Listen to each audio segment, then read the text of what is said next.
Capítulo segundo. En San Petersburgo, el verano transcurrió en medio del habitual trabajo literario. Estaba preparando nuevas ediciones de mis libros, corrigiendo las pruebas. Era el terrible verano de 1915, con su atmósfera más y más deprimente, de la cual no llegaba a liberarme a pesar de todos mis esfuerzos. Se estaba luchando en territorio ruso, y la guerra día a día se acercaba a nosotros.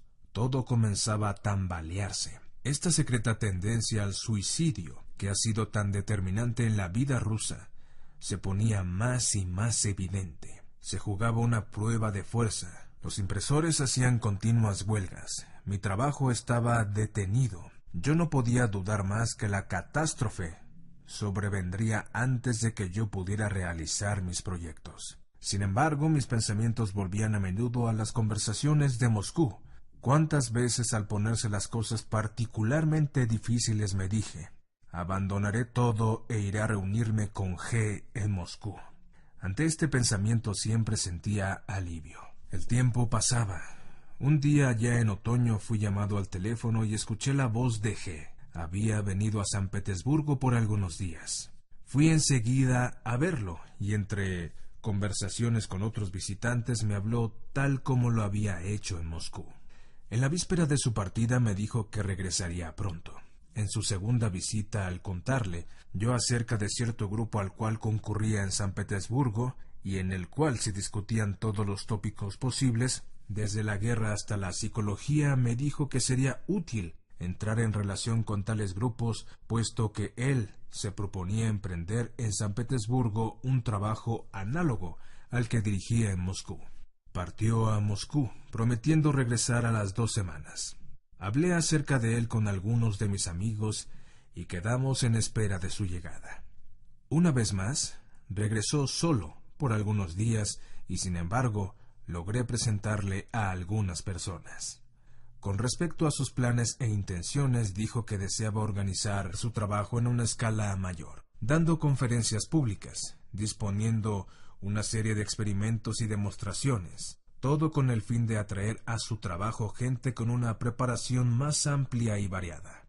Todo esto me recordó algo de lo que había oído en Moscú, pero no comprendí claramente de qué experimentos y demostraciones hablaba. Esto solo se aclaró más tarde. Recuerdo una conversación que tuvo lugar, como era habitual, con G, en un pequeño café en la Nevsky.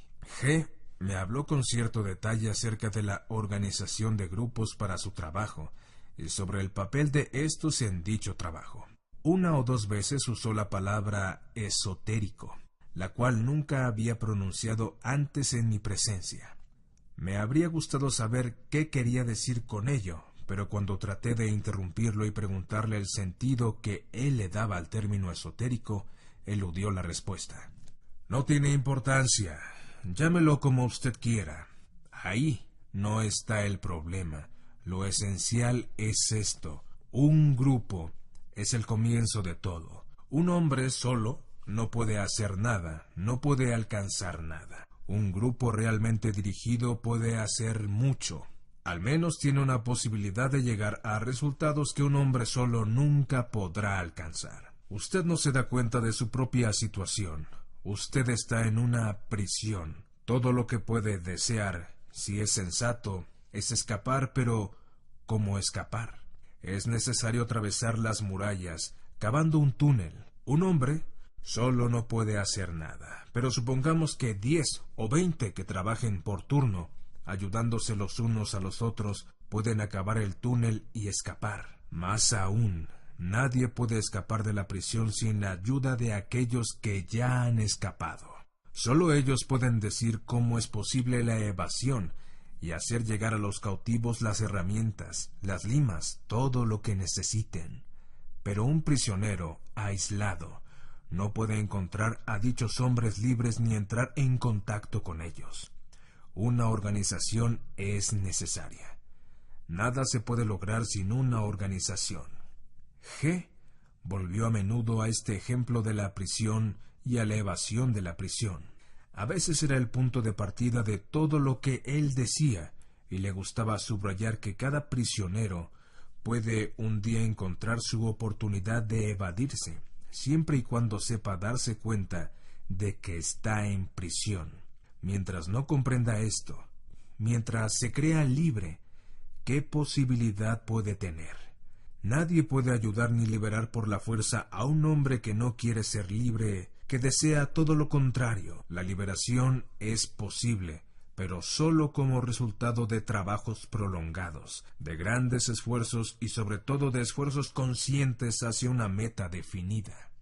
Poco a poco le fui presentando a G un mayor número de personas. Cada vez que él venía a San Petersburgo, yo organizaba en casa de amigos o con los grupos ya existentes charlas y conferencias en las cuales él tomaba parte. 30 o 40 personas solían asistir a estas reuniones. A partir de enero de 1916, G vino con regularidad a San Petersburgo cada 15 días. Algunas veces traía a algunos de sus alumnos de Moscú. G tenía una manera propia de organizar estas reuniones que yo no comprendía bien.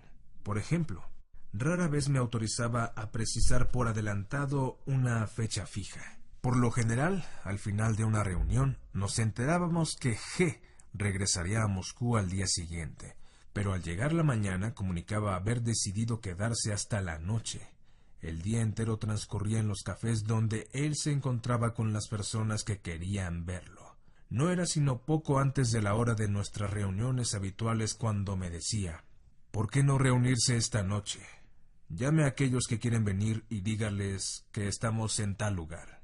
Yo me precipitaba al teléfono, pero naturalmente a las 7 o 7:30 de la noche todo el mundo estaba ya comprometido y no podía reunir sino un pequeño número de personas. Para aquellos que vivían fuera de San Petersburgo, en Tsarskoye, etc., les era casi siempre imposible reunirse con nosotros. En aquel entonces no veía por qué G actuaba así. No podía captar sus motivos, pero luego comprendí claramente el principal de ellos.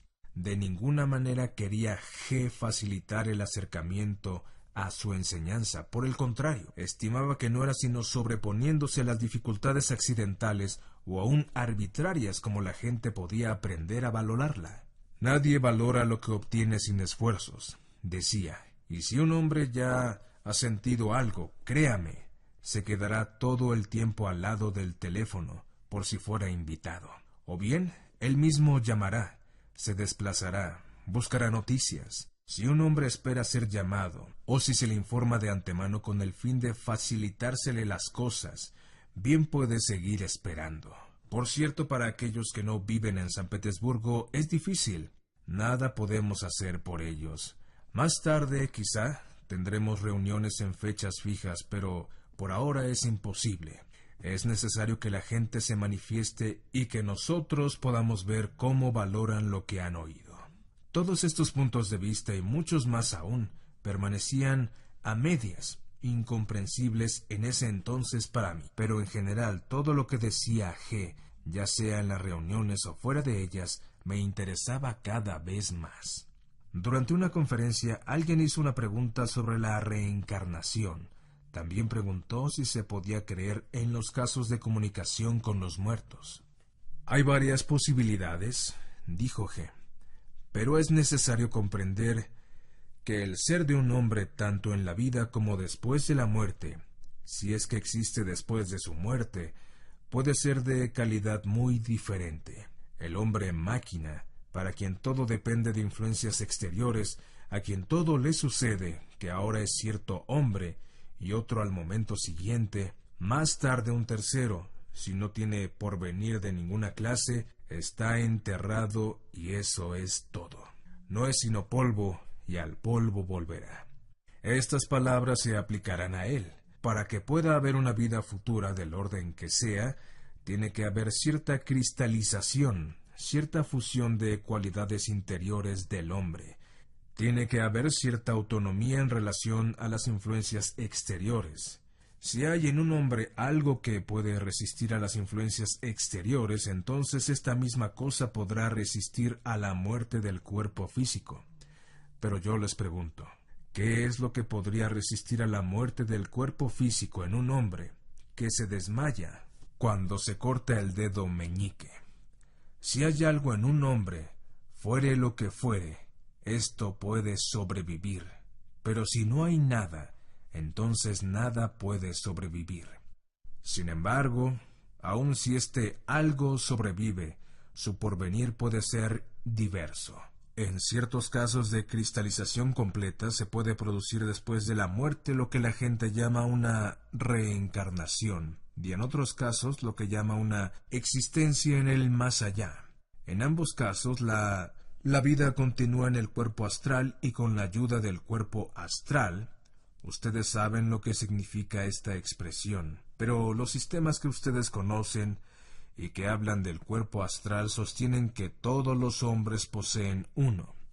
Esto es totalmente falso.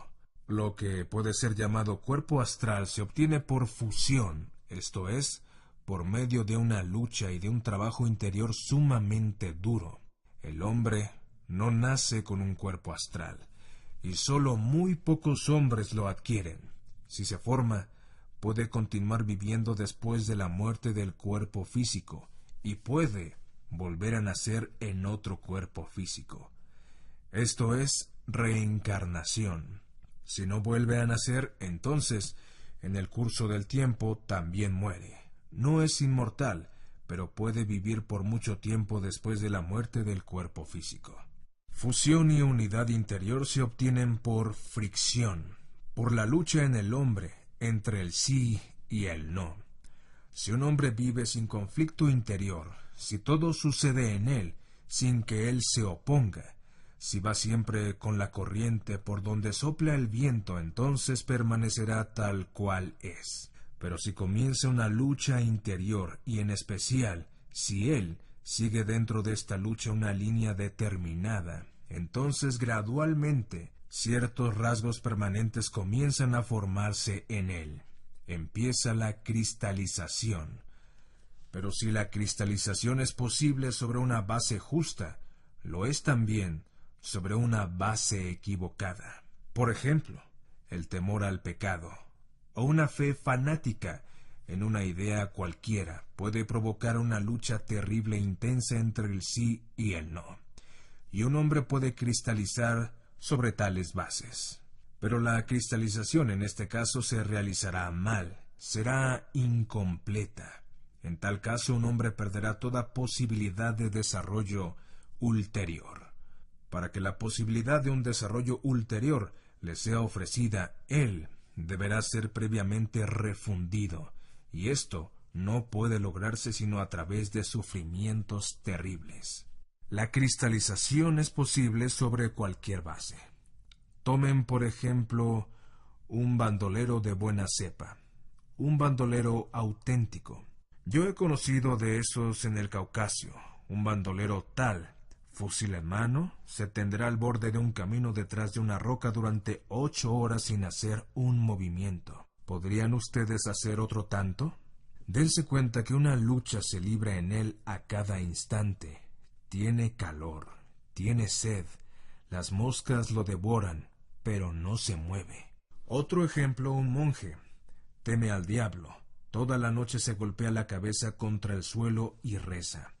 Así se logra la cristalización. Por tales caminos las personas pueden engendrar en ellas mismas una fuerza interior enorme. Pueden soportar torturas, pueden obtener todo lo que quieren. Esto significa que ahora hay algo en ellos sólido, algo permanente. Tales personas pueden llegar a ser inmortales. Pero, ¿qué se ha ganado con esto?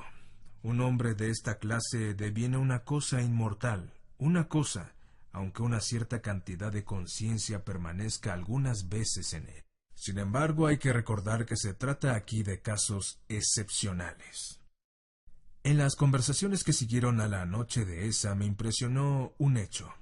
Del todo que G había dicho, nadie había comprendido la misma cosa. Algunos solo habían prestado atención a las observaciones secundarias no esenciales y no se acordaban de nada más. Los principios fundamentales expuestos por G habían escapado a la mayoría. Muy pocos fueron los que hicieron preguntas sobre la esencia de lo que había sido dicho. Una de estas preguntas me ha quedado en la memoria. ¿Cómo puede uno provocar la lucha entre el sí y el no? El sacrificio es necesario, dijo G. Si nada es sacrificado, nada puede ser obtenido, y es indispensable sacrificar lo que es preciso en el momento mismo, sacrificar mucho y sacrificar por mucho tiempo. Sin embargo, no para siempre. Por lo general esto es poco comprendido, y empero nada es más importante. Los sacrificios son necesarios, pero una vez logrado el proceso de cristalización, los renunciamientos, las privaciones y los sacrificios ya no son necesarios. Un hombre puede entonces tener todo lo que quiere. Ya no hay ley para él. Él es para sí mismo su propia ley. Entre la gente que venía a nuestras reuniones se fue agrupando progresivamente un pequeño número de personas que jamás perdían una sola ocasión de escuchar a G, y que se reunían en su ausencia. Este fue el comienzo del primer grupo de San Petersburgo. En ese entonces yo veía mucho a G, y comenzaba a comprenderlo mejor. Uno quedaba fuertemente impresionado por su gran simplicidad interior y por su naturalidad que hacía olvidar completamente que él representaba para nosotros el mundo de lo milagroso y de lo desconocido. También se sentía en él con gran fuerza la ausencia de todo, la ausencia total de toda especie de afección o de deseo de producir una impresión. Además, se le sentía plenamente desinteresado, enteramente indiferente a las facilidades y a su comodidad, y capaz de darse sin regateos a su trabajo, cualquiera que éste fuese. Le gustaba encontrarse en compañía alegre y vivaz, organizar comidas abundantes en las que eran engullidas toneladas de bebidas y de alimentos, pero en las que él casi ni bebía ni comía. Debido a esto, muchas personas se formaron la impresión de que era un glotón, que le gustaba en general la buena vida, pero a nosotros nos parecía a menudo que a propósito él buscaba crear esta impresión. Todos habíamos comprendido para entonces que él desempeñaba un papel. Nuestro sentimiento de su actuar era excepcionalmente fuerte. A menudo nos decíamos que no lo veíamos y que jamás lo veríamos. En cualquier otro hombre, tanto actuar hubiera producido una impresión de falsedad. En él daba una impresión de fuerza, aunque, como ya lo he mencionado, no siempre era este el caso. Sucedía a veces que él, actuar, era excesivo. Me guiaba particularmente su sentido del humor y la completa ausencia en él de toda pretensión de santidad o de posesiones de poderes milagrosos, aunque, como nos convencimos más tarde, poseía el conocimiento y la capacidad para crear fenómenos desusados de orden psicológico. Pero siempre se reía de la gente que esperaba milagros de él. Los talentos de este hombre eran extraordinariamente variados. Sabía todo y podía hacer todo. Me contó un día que había traído de sus viajes en el Oriente una colección de alfombras entre las cuales muchas eran duplicadas y otras sin valor artístico particular. Por otro lado, había descubierto que el precio de las alfombras era más elevado en San Petersburgo que en Moscú, y en cada uno de sus viajes traía un buen lote. Según otra versión, simplemente compraba sus alfombras en Moscú y las traía para venderlas en San Petersburgo. Yo no comprendía muy bien las razones de estos manejos, pero sentía que estaban conectados con la idea del actuar. La venta de estas alfombras era de por sí notable. G hacía publicar un anuncio en los periódicos, lo que hacía acudir a toda clase de gente. En tales ocasiones se le tomaba naturalmente como un simple comerciante caucasiano de alfombras. Tuve ocasión de pasar horas observándolo mientras le hablaba a la gente. Vi cómo algunas veces los tomaba por sus lados débiles.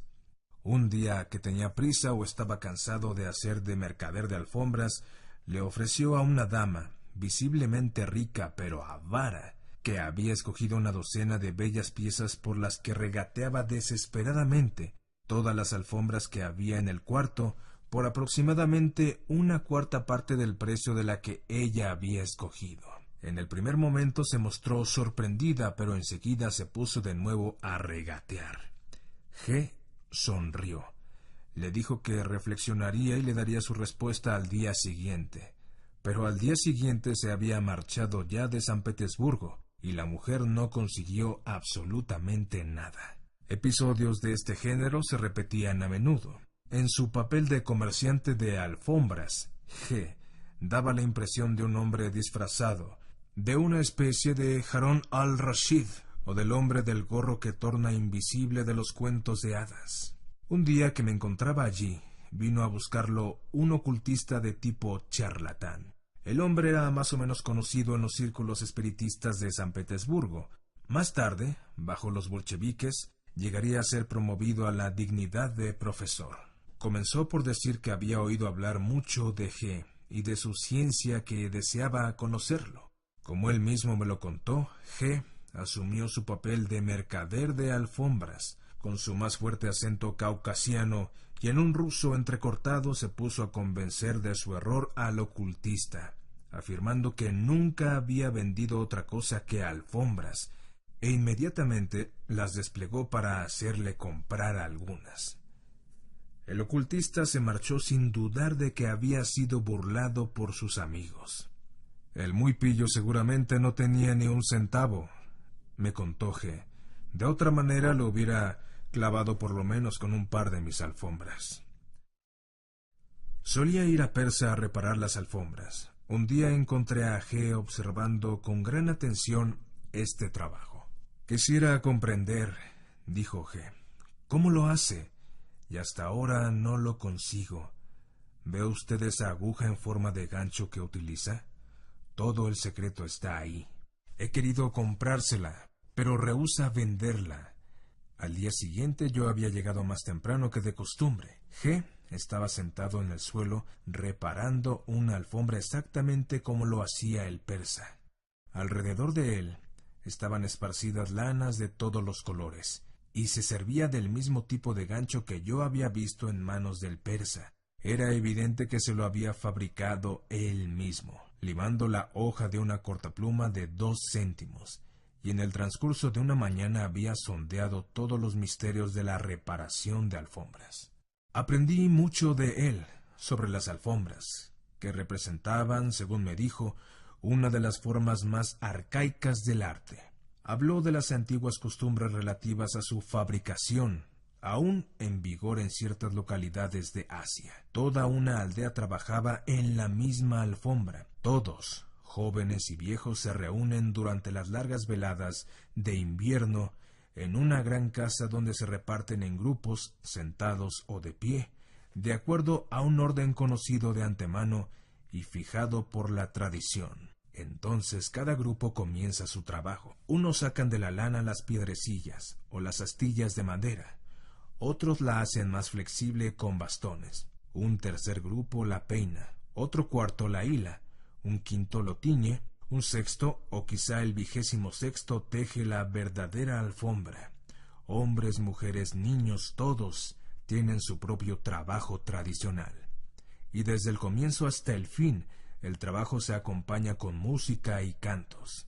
Las tejedoras, manipulando sus usos, bailan una danza especial, y en su diversidad, los gestos de todos hacen como un único y mismo movimiento siguiendo un único y mismo ritmo.